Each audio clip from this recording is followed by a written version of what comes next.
Et alors donc on s'est retrouvé en porte-à-faux devant ces titres-là et on a laissé faire. D'accord. Et il n'y a jamais eu de projet ensuite avec De Funès de retravailler sur un autre film avec lui Puisque j'ai plus refait. Moi, je me suis lancé après dans ma mémorisation d'Alain et le Nègre.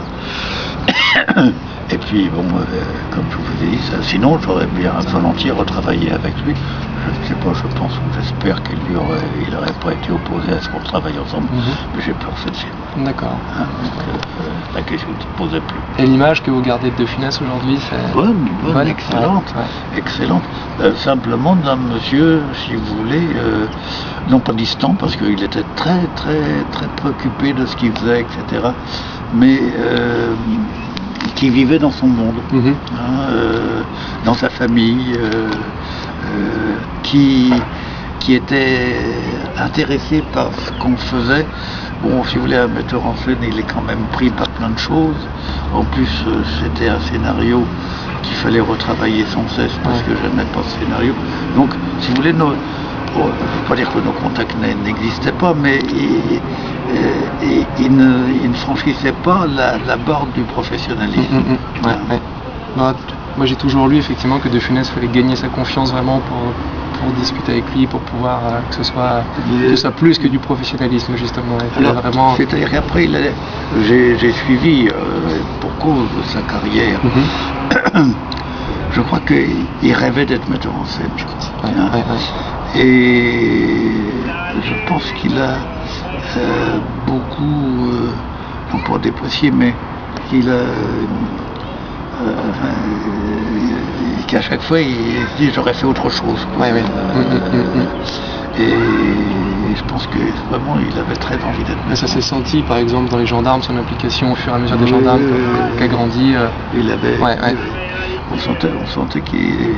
J'ai senti ça, car vraiment, je me souviens, enfin c'était des souvenirs comme ça à Morin en particulier.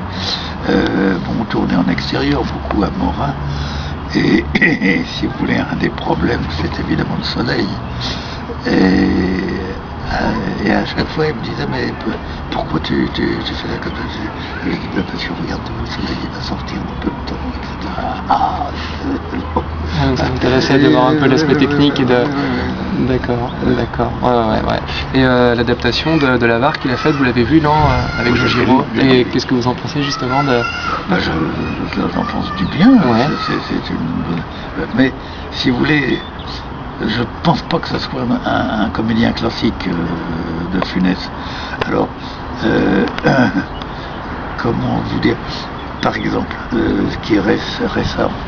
Je ne sais pas si vous avez vu, c'est tout récent, ça date de dimanche dernier, je crois. La Dame de chez Maxime. Il faisait théâtre, oui. J'ai vu. Oui, mais je ne l'ai pas vu, non, je l'ai pas vu. Moi, j'avoue que j'adore Feydeau. Et je trouve que Feydeau se suffit à lui-même. En tant que, vraiment, c'est un constructeur extraordinaire, ses situations sont trop précises, etc. Et le metteur en scène a voulu faire du Feydeau sur du Feydeau. Et le résultat, c'est que on ne suit pas. C'est un immense travail d'acteur, mais de metteur en scène, ça devient quelquefois un petit peu pénible. Et c'est un peu l'impression que j'ai eue dans l'Avare, c'est-à-dire qu'il a voulu faire du Molière sur Molière. Et que je pense sincèrement, je ne pense pas que c'était un metteur en scène, Louis. C'était un merveilleux comédien, il faisait passer des choses très très merveilleusement.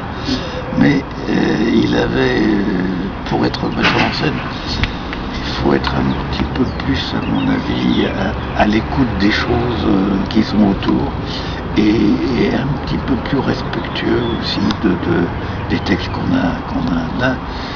Je pense qu'il était respectueux de l'Avare. Parce qu'il n'a pas coupé un mot justement de garder toute la trame originale. Mais il a voulu que ça soit drôle. Or, il n'y a pas besoin de Funès pour que l'Avare soit drôle. C'est ça que ça comprend. Et en faire un peu plus, c'est en faire trop. Voilà, grosso modo, mon impression. D'accord. Et justement, c'est peut-être grâce à ça que ça marchait bien dans les gendarmes avec Giraud, qui était un bon technicien, qui avait le sens du rythme, qui savait monter, justement. Et c'est lui qui il y avait de l'alchimie entre les deux, ouais, justement. Il ajoutait ce qui manquait à Giraud. D'accord. Ouais. Alors, il y avait Coury qui savait justement diriger de Funès et réciproquement, justement, il y avait une entente. D'accord. On continue un petit peu votre carrière.